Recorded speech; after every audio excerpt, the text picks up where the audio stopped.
Hey YouTube! So, after that thing yesterday with a Epiphone SG, which turned out to be, well, crap, the same guy sent me this to get set up. This is a slightly different type of guitar. This is an Aria Pro 2 XR series from the 80s. Technically 1990, but as we all know, the 80s didn't end until 1992 anyway, as far as spiky guitars go. I don't think, I suppose partly the spiky, silly, super stratty thing died because of, I think Guns N' Roses can take some of the blame, and then when Nirvana came along, then this was out, and even more so then you get your sort of Britpop over this side of the pond, but it was all, this type of guitar was super unfashionable. So it's got a crackle paint job. I mean, how much more 80s than this can you get, apart from the fact it's not from the 80s? Well, technically.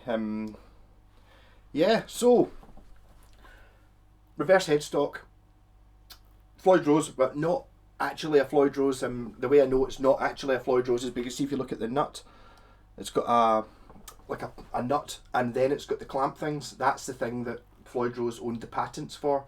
So whenever you see a license for Floyd Rose bridge, it's this bit here that they needed to license. Normally you get the clamps and the nut are the same thing. So that's a Floyd Rose patent, whereas the actual bridge thing isn't patented, because I think it's very similar to what's on a violin for hundreds of years sort of thing. So it's not really new technology, whereas this clamp thing here was. So this isn't a Floyd Rose as such, but it's basically the same sort of thing. It's a design I've not actually seen before. It's good because it sits flat, so it doesn't quite a lot of Floyd Roses interfere with your hand a little bit back here. The downside of it, though, is these the way it adjusts. Normally, what the way the fine tuning adjustment screws do is, they push these up and down. So we screw like that. That's not what this does. On this, you actually turn these things, which actually just physically pull back the saddles, which works well, but they're quite difficult to turn. Well, not difficult. They would be difficult if you've been eating crisps or you've really sweaty hands. So that's probably the downside of it. But I mean, if you're not eating crisps, then it's fine. Or if you've got good strong bass playing fingers like me, that's not a problem. Yeah, so it's HSS as stock, but this one's got a Seymour Duncan hot rails in the neck. I believe it's meant to have 3 individual switches for each pickup, but at some point this has been replaced with a 5-way lever. And it's a pretty good guitar. It's a good Floyd Rose. It's staying in tune. I'm enjoying it. The reverse headstock as well is pretty cool. So if this is your sort of thing, then this is your sort of thing. So you notice that the pickups are angled Jake E. Lee style. I think he used to do that. It's like these two pickups are at an angle. So whether that makes a difference to the sound, I'm sure it makes a difference to the sound. Whether it's a perceivable difference to the sound or a good difference to the sound, I can't really judge. But it seems to be quite good. So I was setting this up last night, and by total chance, up came a wasp documentary. So I ended up watching that. I mean, I did actually. I used to. Me and my pals used to laugh at Wasp. I thought it was quite amusing because this is the sort of thing I can imagine a Wasp fan playing, or quite waspy. They're actually quite good. I quite like them. I like the guy, Blackie Lawless. He's one of those folk that he's got that sort of Alice Cooper vibe where you see him and he's all dressed up stupid and blah blah blah, but when you actually hear him talking, he actually seems quite articulate and sensible, and he's not an idiot. He's a clever chap. He knows what he's doing.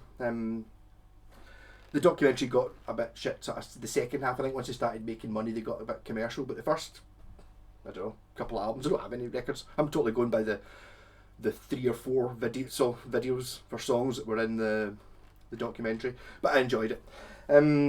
Yeah, so this is bound. It's got binding on it, and the neck is, I want to say, Jackson-y, Charvel-y. It's sort of, it's not like a super thin.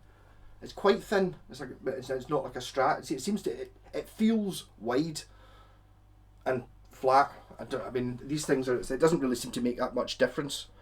You can shave a millimetre off a guitar neck, and it makes a massive difference to it. So when you're talking, it's like, I'm saying it's wide and flat, it's probably a millimetre or two either way, but that makes a massive difference to what it feels like. It's nice, it totally suits this guitar. I'm really enjoying this one.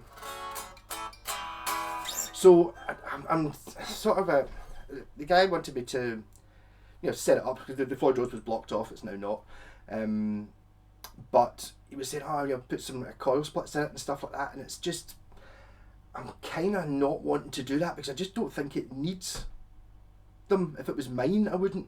I'll maybe have a think about it. I'll talk to him after I've done this video and see if he does want to switch things. I mean, the thing is, it's like, I've put mad switches in it. It's like, well, with an HSH guitar, I mean, I don't think he really comprehended just how many switches I can put in an HSH guitar. There's about a billion options, I mean, I'm pretty sure I could put 10 in if it really came to it, that all did something. But then you end up with, silliness, rather than just being a good solid guitar. Yeah, so I've looked at, I can't find this in the catalogues. It's mad when you look back at, around about this era. It's like the 1989 Aria catalogue's there, and there is an FR series guitar, but they've got straight pickups and they don't have the crackle finish. And then in 1992, they're completely gone. So it's kind of, a lot of these guitars at the time, the way fashions were changing and stuff, they're only in the catalogue for a year or two. And it's like, you think about it now, and it's like, I just don't think that happens quite the same way. Generally, people make a guitar and then maybe obviously maybe you get a slightly different colour, or the odd one that's like a 2020 only model stuff, but generally most people seem to be keeping the same sort of thing, whereas Aria just seem to, and all these companies like your Wasp and that just seem to just, new year, completely new line, here we go, all new fashion. So, and enough of the talking about it. I don't really think there's really anything.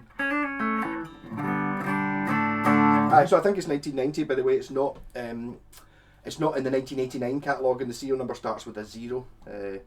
I don't think this is Japanese. I think this is when they'd moved to Korea. I don't think this was a super cheap guitar at the time. I mean, comparing it as to that Epiphone SG, assuming the Epiphone SG, right, say it had the frets on it were perfect, this would still be a significantly more upmarket feeling, better built guitar. Even though I think the body's plywood. When I say plywood, I mean, laminate, not the plywood you get in B&Q, which but I don't think I just don't think plywood makes I'm not a tone wood believer. Was it someone said tone wood agnostic, so I maybe believe there's something in it, but I don't know. Yeah, but I don't think it makes so much difference in an electric guitar. I think it does in an acoustic guitar though. Yeah, so clean, which is not what this guitar's for, I wouldn't have said. Just playing through my wee laney there. I've got not got any pedals on, but I'm going to stomp some on.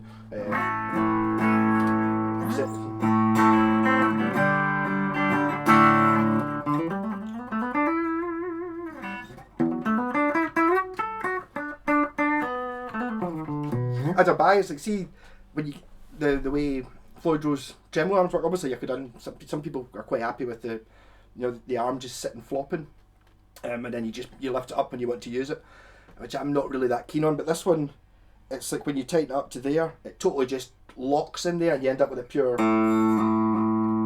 It does that brrr thing. It's super responsive. But it doesn't go down any further than that, which I quite like, because it means you can you bring it in, bang, and it stays there until you want to be. Obviously, the Pete Townsend windmills and stuff aren't so easy when you've got the tremolo bar sitting there. You have to kind of, yeah. So, bridge pickup, position 2 in these two. I can't even remember which round it is. So bridge and middle.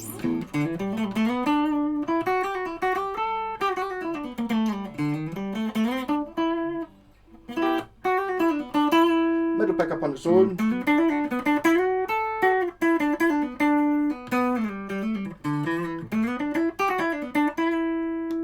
Middle pickup and neck.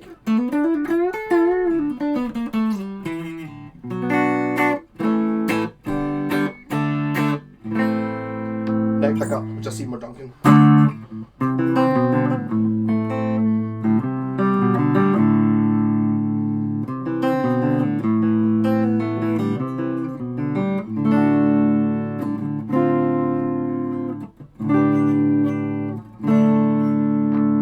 I just don't think there's really, when you've got those three positions in the middle for your single coily sounds, I just don't know if you really need coil splits on the pickups. That was what the owner said. Oh, you put coil splits in it.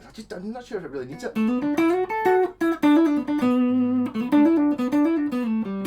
Nice single coil sound, and this is an actual single coil sound, so it's just a pickup on its own. Probably put reverb on for that.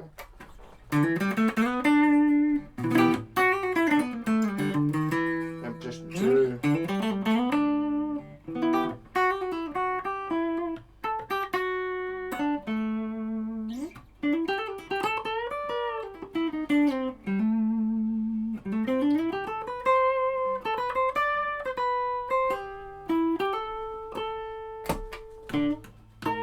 Right, enough of that. Let's get some distortion on. Bit of a rap pedal.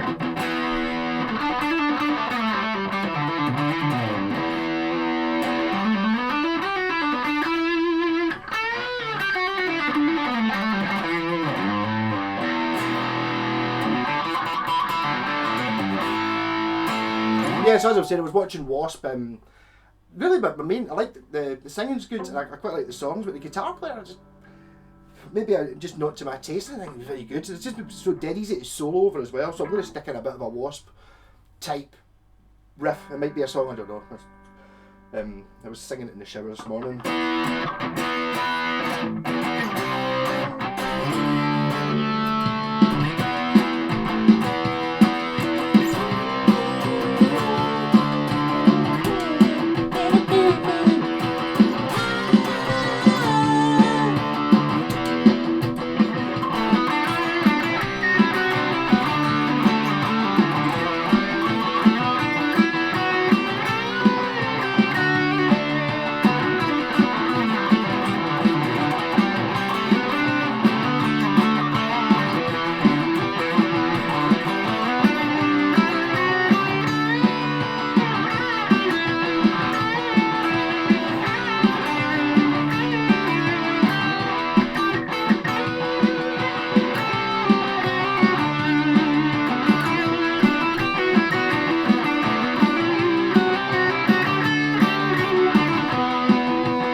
Distortion pedals, it felt better than the rats in the back, and now it's got my Joyous Dream on.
This jam might go on for quite a long time. I'm quite enjoying this.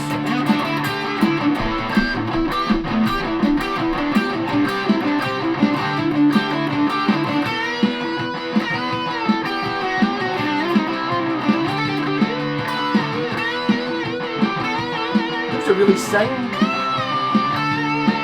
I know you try to put it out of tune with some Floyd Rose abuse, which I'm going to do in a minute.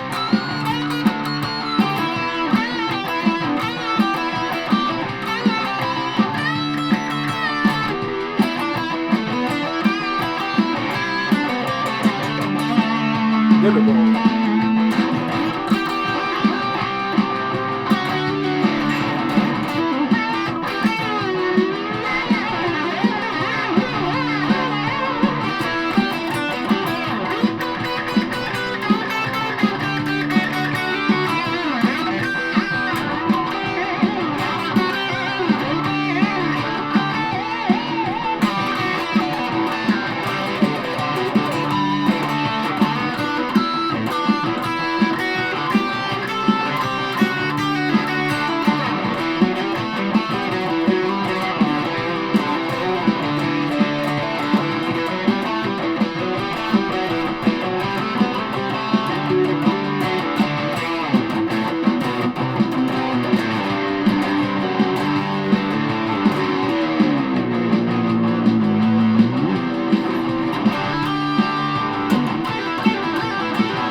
I actually hit a harmonic there with my palm, so I'm going to try and do that again. It was just a fluke.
On. Tempted to go for the chorus, but I had that on the other day and I never used chorus pedal.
pedal.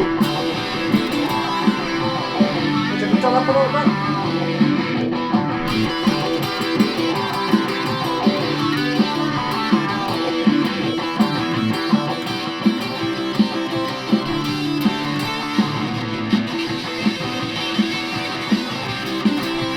I've not yet worked out use that first pedal.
I need to play the Voiders more often, do the stupid stuff.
how much of this is just to do with the look of the guitar. I'm actually breaking into a sweat, getting a little bit overexcited there.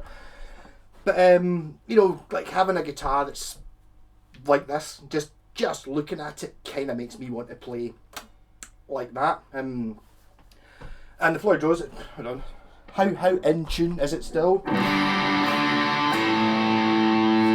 Enough in tune to be, and that was me pretty much using it like 20 minutes of serious, you know, tremolo abuse.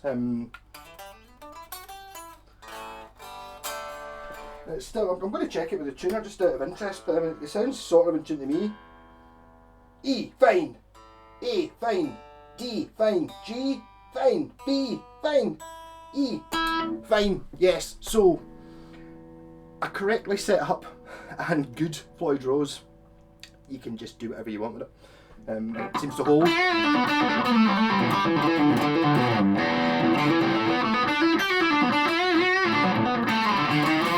Actually, what I'm going to do with this, when I hand this guitar back, I'm going to look out my Washburn G15V, which is very similar, right? It's 1987, and it's basically this, but Washburn. It's got like a splatter paint job rather than a crackle paint job. I'm pretty sure Washburn did a crackle paint job as well. I actually wonder if they were both made in the same factory. I mean, is this like a Samick or a Cort or something like that? The same as the Washburn? Or is it just a fashion thing? Because it's kind of, the Washburns, it's got the paint, it's got the Floyd Rose, it's got the HSS, it's got the individual switches for each pickup, which this would originally have had. The problem with that is, though, it doesn't make it, it's quite difficult to switch quickly between pickups. It's much easier to go, neck, bridge, than it is to go turn off the neck, turn on the bridge. And with the real danger with the on-off switches is you turn the guitar off. So I mean, even if say I'm playing it there and I'm on the bridge pickup, and I really want to be on the neck pickup, really want to be in the bridge pickup. If I don't quite make it, say I only made it to the middle there, the guitar's still on. I mean, okay, I noticed, but it doesn't just plummet. Whereas if you're trying to do it with on-off switches, and it's like you go just quick, boom, and suddenly it's just wham, whole guitar is off, no sound. That's not a good thing. So that's kind of, I think, why the three switches for individual pickups didn't really take off. The advantage of the three individual switches is you can have like all three pickups on or the outside two on. But I just think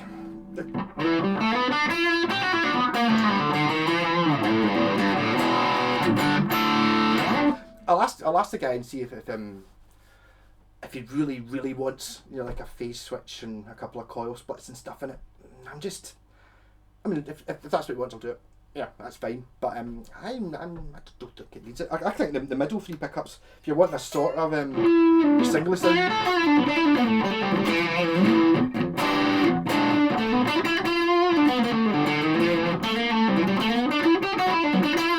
they're single coily enough.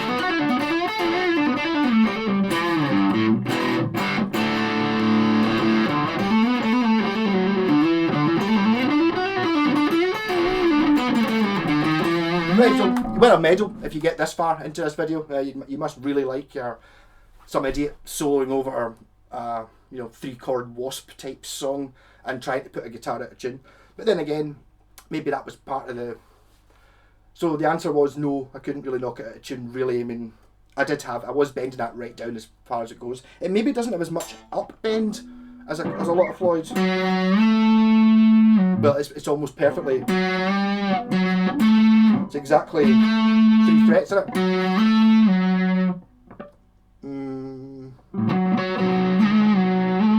I'd never thought of doing it that way.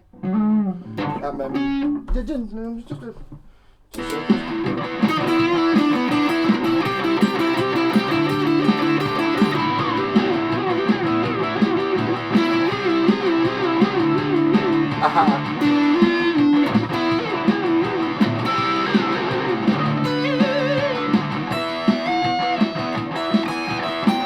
And it's got 4 frets.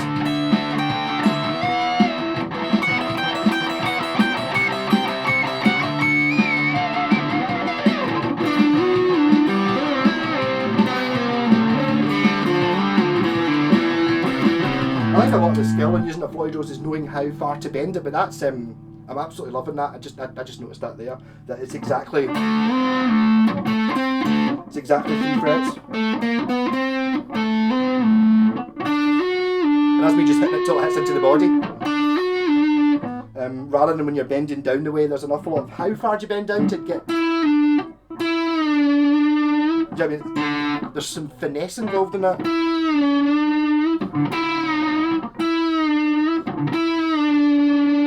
And that's if you ever watch Jeff Beck playing anytime relatively recently.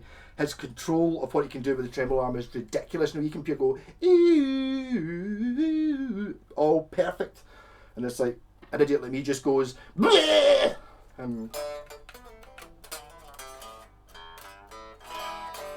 got quite excited there. So, I have half an hour video. I really probably shouldn't do these.